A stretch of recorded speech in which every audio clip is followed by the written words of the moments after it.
Hello there and welcome. I've got a lesson here for you that is worth its weight in gold. You know, Joseph Campbell, he taught so many great lessons. But he said one time, the cave we fear to enter holds the treasure that we seek. Have you any idea how many times fear has caused people to back away from what they really want? Little boys afraid to ask a little girl to go out. A little girl is afraid to ask a little boy to go out. A person wants to apply for a better position, but they're afraid they might get turned down. They've saved the money and they really want to get the car of their choice, and fear causes them to back away. They've dreamed of moving to another city, and fear causes them to stay where they are. Do you know, fear has been known, James Allen said, to kill a person quicker than a speeding bullet. It is without question the most destructive emotion that we can be involved in. I'm going to show you something here about fear. It's called the terror barrier. But I want to lay a foundation for it. Now, some of these concepts that I'm going to explain, you've probably seen me explain before. But I found a long time ago, and hopefully you have too, that it's the repetition that creates awareness in our mind. We hear the same thing 2 or 3 times. Remember when you were a kid in school, and the teacher would be explaining a problem in mathematics, and you're just not getting it, so they may give you some personal tutoring. They'll say, okay, Bob, now here it is here. And they explain it. Now they say, no, you do this one, and you're stuck. And then they do it again, and you're stuck. And then all of a sudden, oh, now I see. Now I see. Now I see. Now I have a greater degree of awareness. Do you know that awareness is the only thing we're seeking? Do you know that people only earn $50,000 a year because they're aware of earning $50,000? They're not earning 50 because they want it. They would like to earn 100, but they're not aware of how to do the 100. Are they capable? Yes, they are. So I'm going to ask you to listen very carefully because there's a great lesson here. Now, there is the personality that we're talking about. This is anybody's mind and body. Now, we've talked about this on numerous occasions. You have a thinking mind, and whatever you think, you can become. As a matter of fact, that's the one point all the great leaders have agreed on, that we do become what we think about. This is our educated mind. This is where school has us gathering information. You and I have got a ton of information. We know how to do so much better than we do. We know. But there's a gap between what we know and what we do. This is where our intellect is resident. And we have these phenomenal intellectual factors. And if you have not been in a program where I teach the intellectual factors, you want to get in one because it's powerful information. At any rate, that's how this conscious mind works. Now, the subconscious is your emotional mind. And you've got to get it in the emotional mind if you ever want to act on it. Conscious mind has the ability to choose. Conscious mind also has the ability to accept or reject. Now, you see, when we get into the fear, you're going to find that we accept the thing we don't want and we reject the thing we do want. Why would a person reject what they want? Because the paradigm doesn't want them to go there. You and I have the ability to originate. We can originate anything we want. We've got phenomenal potential locked up within us. Now, I have found over the years and through studying this and working with hundreds of thousands, in fact millions of people around the world, that gaining a better understanding of ourselves is not that easy. It can be scary. We're tapping into parts of our personality that we're not really familiar with. We're causing ourselves to step out into a new area. Now, the subconscious mind, it'll accept anything you give to it. In fact, it must accept, and it cannot reject. Now, that is very, very powerful. Now, here's the key. Your subconscious mind cannot differentiate between what you imagine and what's real. Now, that is a beautiful concept if we really can get it. See, if you can visualize yourself doing something, you've got the talent inside to do it. Now, why don't we do it? We've got all this information. Well, let's take a look. Here we are here as an infant. Is this the way we are? No, not really. This is how we are as an infant. See, the conscious faculties have not developed. You've just got a brand new little baby. I was just looking at a picture of a beautiful little baby of Veronica and Arash, a couple who work for us, and I was looking at a baby, so cute. And that baby is just like this right now. That baby will accept anything that's given to it. Now, fortunately, Veronica and Arash know what to give the baby. See, they realize that that baby's mind is wide open to everything that goes on around it. Now, that's the way you were, and that's the way I was as a child. Our subconscious mind was filled with whatever was going on around us. Now, if you weren't born into a super productive family, a very creative family, odds are you've got some ideas in there that you've got to get rid of or you want to change. You see, that's where the image of you was formed. You have a self-image. And it's this self-image that really keeps us locked into where we are. It's also the concept of the self-image that'll cause us to go to where we want to go. Now, I have another video that we send out where we cover self-image, and you'll want to get into it. Look for it because it is very, very powerful. But you see, the self-image is just part of the paradigm. Paradigm is the same as culture. Culture is nothing but group habit. Paradigm is a multitude of habits. So this is the way we're programmed in our little life. We're programmed to like the food we like, to do the things we do, to speak the language we speak.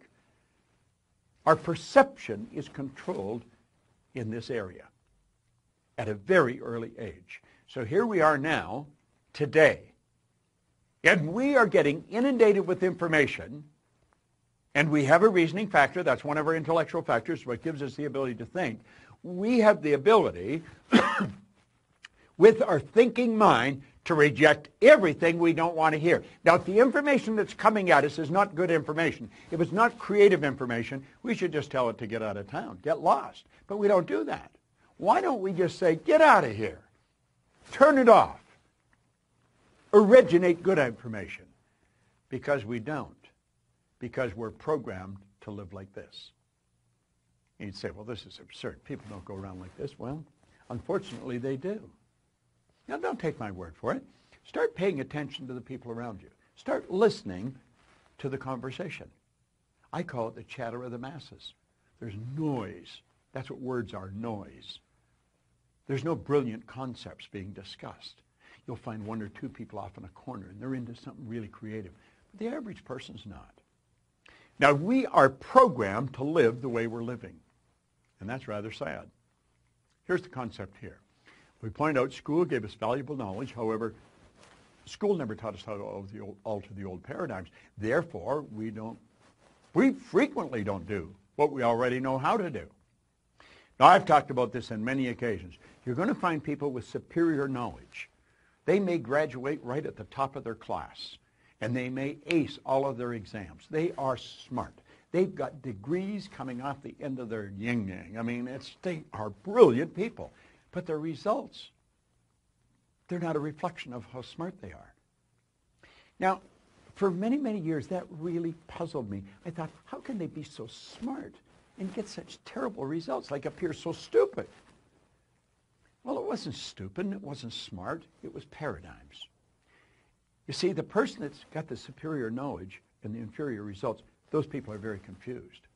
Here's the concept here. Here's the graphic illustration. Remember I said that's the educated mind? That's where school has us gathering the information. And if you read the book and you remember what's in the book and you're going to repeat what's in the book, you pass the exams. That doesn't mean that you are going to get the results. See, your results are going to be determined by your paradigm. The results have always been determined by the paradigm. If you come to work with me, one of the first things I'd ask you is, what's the most you've ever earned in a year? I don't really care what the answer is, but I want to know, because I want to know where your paradigm is, where your mind is set, because if you're going to work for me, I want you to do better. I want you to achieve all of your dreams. I want you to do phenomenal, and I want to help you do it. So you see, I would be focused on helping you alter your paradigm, and when you alter a new paradigm, you change your results. Okay. Now we're at the point we want to get at. See this line?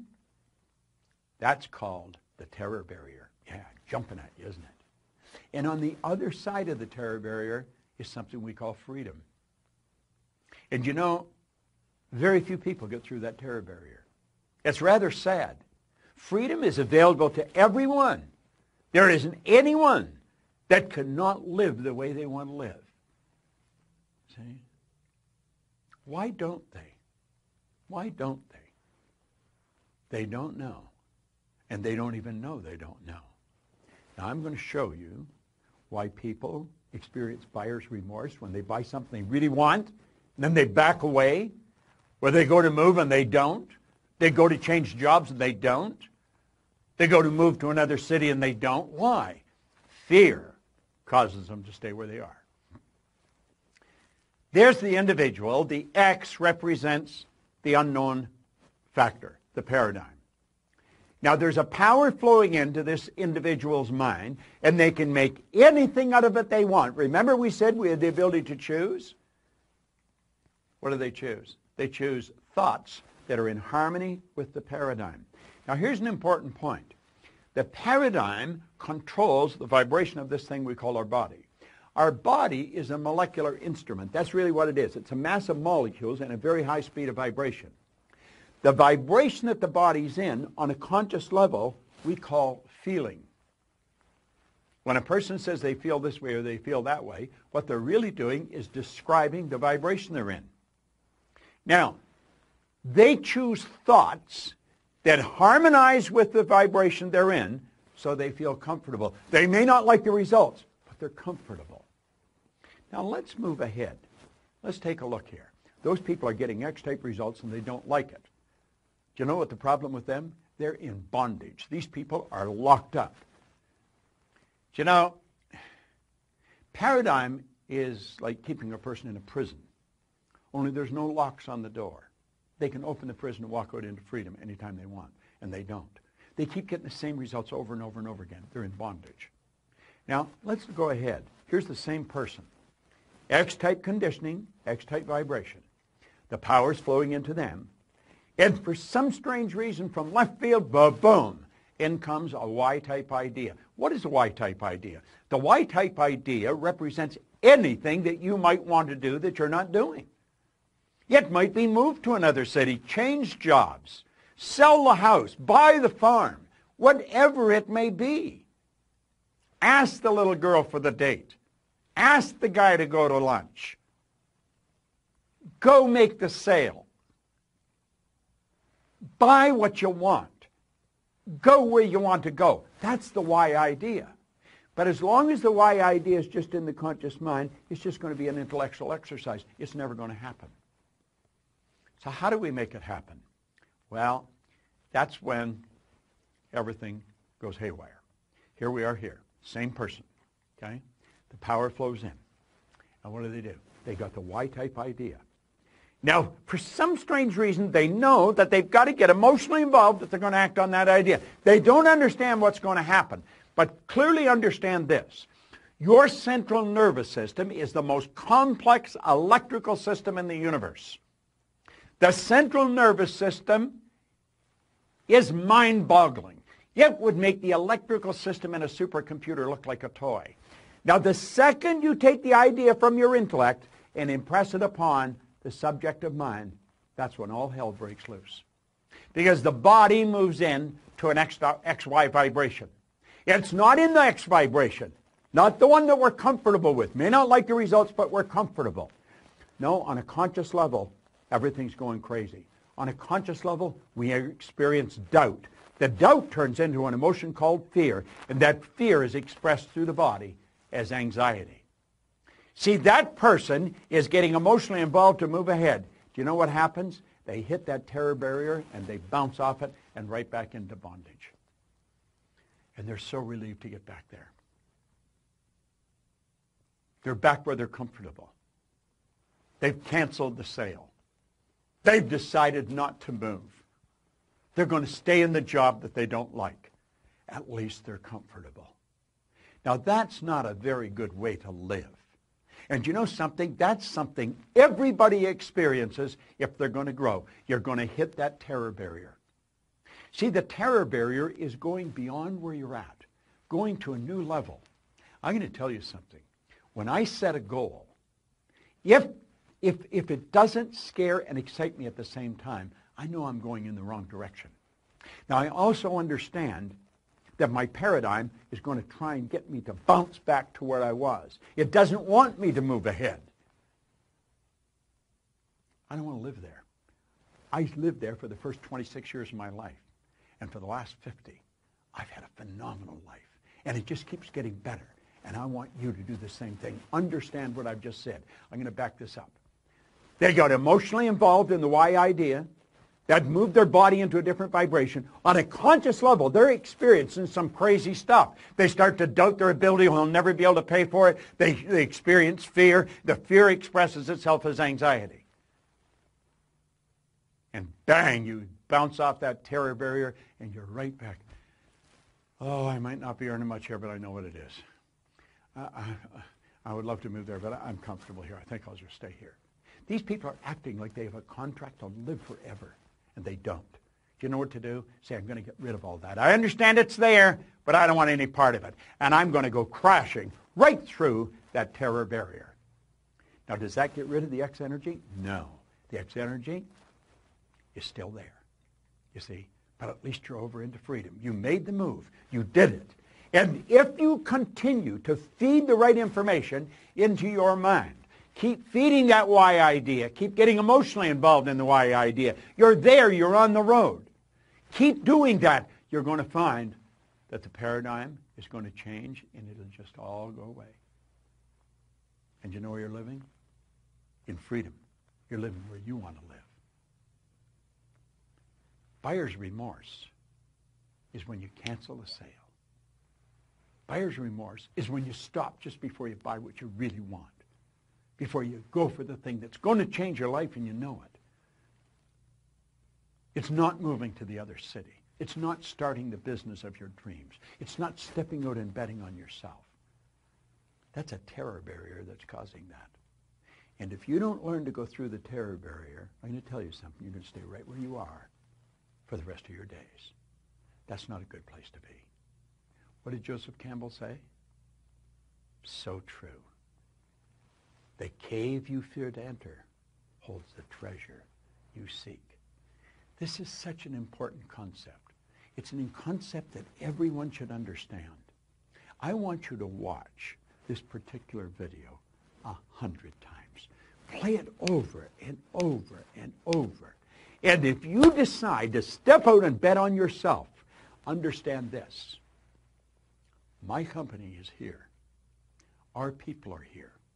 We have material that's here to support you to get to where you want to go. You see, I happen to believe that you are God's highest form of creation, that you have deep reservoirs of talent and ability within you. Quit backing away from the life that you really want to live. Step out and bet on yourself. You're the surest thing in the world. And always remember, that cave you fear to enter, it holds the treasure you seek. Go for it.